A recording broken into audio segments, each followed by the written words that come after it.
ప్రకాశం జిల్లా మార్కాపురం బాణసంచా కేంద్రాల్లో తనిఖీలు నిర్వహించారు. ఎస్ఐ నేతృత్వంలో నిర్వహించిన తనిఖీలలో సుమారు ₹1,00,000 విలువైన అక్రమంగా నిల్వ ఉంచిన బాణసంచా గుర్తించి స్వాధీనం చేసుకున్నారు.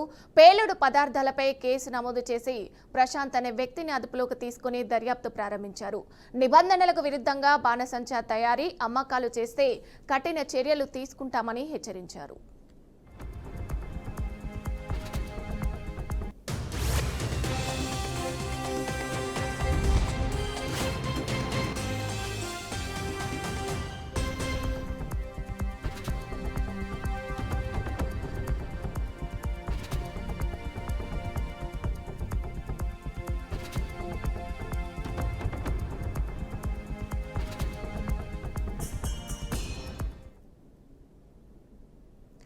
తెలంగాణ వాతావరణ పరిస్థితుల్లో మార్పులు చోటు చేసుకుంటాయి. ఈ నేపథ్యంలో నేడు తెలంగాణలోని 23 జిల్లాలకు వాతావరణ శాఖ ఎల్లో అలర్ట్ జారీ చేసింది. మోస్తరు నుంచి భారీ వర్షాలు కురిసే అవకాశం ఉన్నట్లు వెల్లడించింది. ఉరుములు మెరుపులతో కూడిన వర్షాలు పడే అవకాశం ఉందని వాతావరణ శాఖ వెల్లడించింది. లోతట్టు ప్రాంతాల ప్రజలు అప్రమత్తంగా ఉండాలని అధికారులు సూచించారు. వ్యవసాయ పనులకు వెళ్లే ప్రజలు తగిన జాగ్రత్తలు తీసుకోవాలని తెలిపారు. వర్షాల నేపథ్యంలో అధికారులు ప్రజలకు అందుబాటులో ఉండాలని ఉన్నతాధికారులు ఆదేశాలు జారీ చేశారు.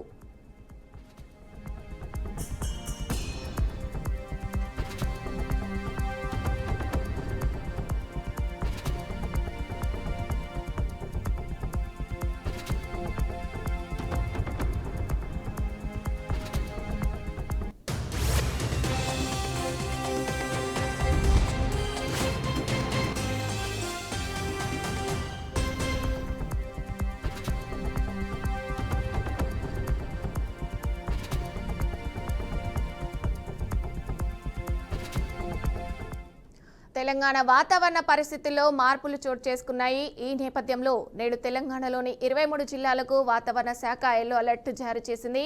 మోస్తరు నుంచి భారీ వర్షాలు కురిసే అవకాశం ఉన్నట్లు వెల్లడించింది. ఉరుములు మెరుపులతో కూడిన వర్షాలు పడే అవకాశం ఉందని వాతావరణ శాఖ హెచ్చరించింది. లోతట్టు ప్రాంతాల ప్రజలు అప్రమత్తంగా ఉండాలని అధికారులు సూచించారు. వ్యవసాయ పనులకు వెళ్లే ప్రజలు తగిన జాగ్రత్తలు తీసుకోవాలని తెలిపారు. వర్షాల నేపథ్యంలో అధికారులు ప్రజలకు అందుబాటులో ఉండాలని ఉన్నతాధికారులు ఆదేశాలు జారీ చేశారు.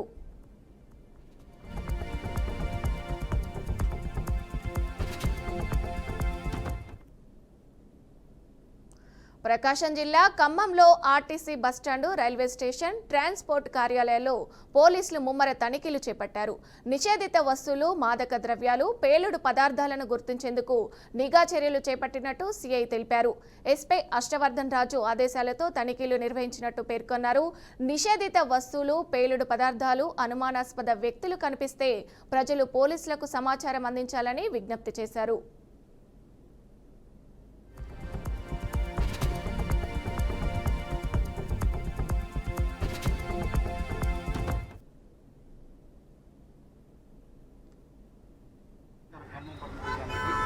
ఈరోజు జిల్లాలో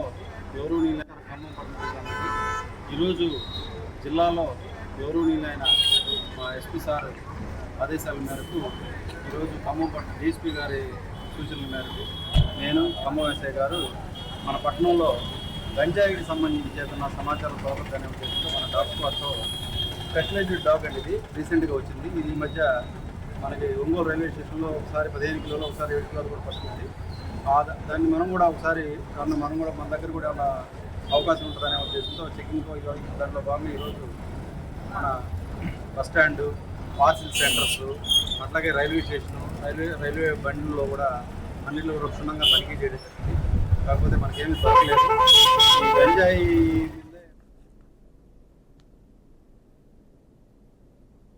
ప్రకాశం జిల్లాలో అరటి పంట పండించిన రైతులు నష్టాలు చవిచూస్తున్నారు. వినాయక చవితి పండగ వరకు మంచి ధర ఉందని, ప్రస్తుతం గిట్టుబాటు ధర కూడా లేదని ఆవేదన వ్యక్తం చేశారు. దాదాపు 500 ఎకరాల్లో అరటి పంట వేసి నష్టపోయామని వాపోతున్నారు.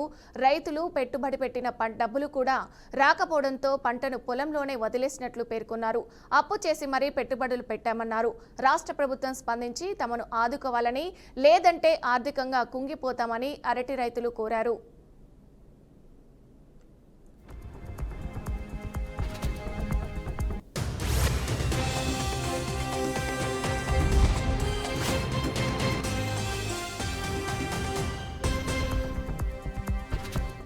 జాకిర్ ఖమ్మం మండలం.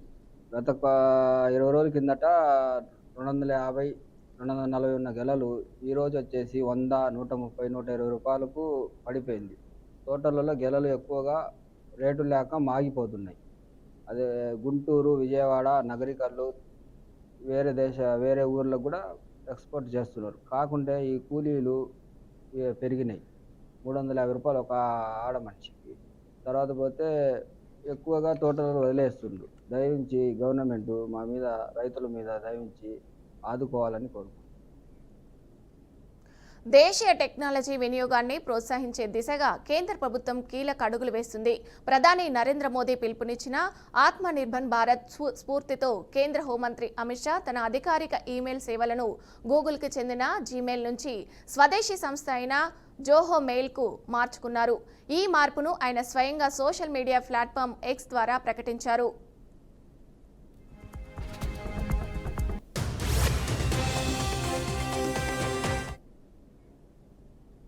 రసాయన శాస్త్రంలో ఏడాది కూడా ముగ్గురికి నోబెల్ పురస్కారం లభించింది. మెటల్ ఆర్గానిక్ ఫ్రేమ్ వర్క్స్లో పరిశోధనలకు గాను వీరికి పురస్కారం దక్కింది. వారు కొత్త రకం మాలిక్యులర్ ఆర్కిటెక్చర్ అభివృద్ధి చేసినట్లు royal Swedish academy of sciences తెలిపింది. గతేడాది సైతం ముగ్గురికి అవార్డు దక్కింది. ప్రోటీన్లపై విశేష పరిశోధనలు చేసిన డేవిడ్ బేకర్, డెమిస్ హమాదీస్, జాన్ జంపర్లు ఈ పురస్కారం అందుకున్నారు.